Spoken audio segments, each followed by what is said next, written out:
So for about 2 weeks now, Georgia has been at the epicenter of a political unrest over the country's geopolitical alliance and how the ruling party has leaned away from European integration. Pro-EU demonstrators are in fact out on the streets of Tbilisi every single day, and they're protesting in front of the Georgian parliament.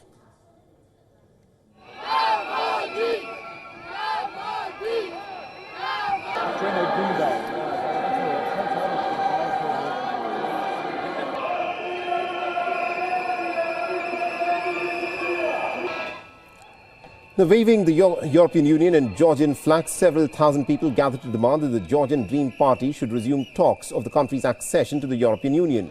The latest wave of protests began on the 28th of November when the government had suspended EU membership talks till 2028. Now, other cities of Georgia are also witnessing some rallies as well.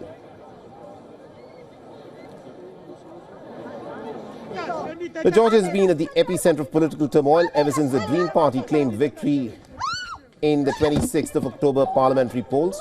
The opposition parties and also their supporters have slammed the country's poll body and the ruling party, accusing them of committing electoral fraud.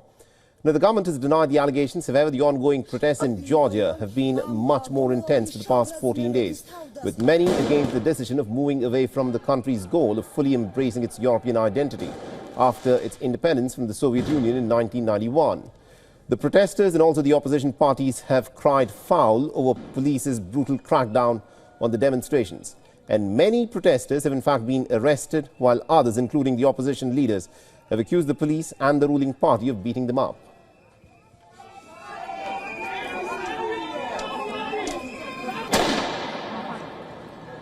The government, however, has blamed the protesters for instigating violence and demonstrations and injuring the police personnel in the process.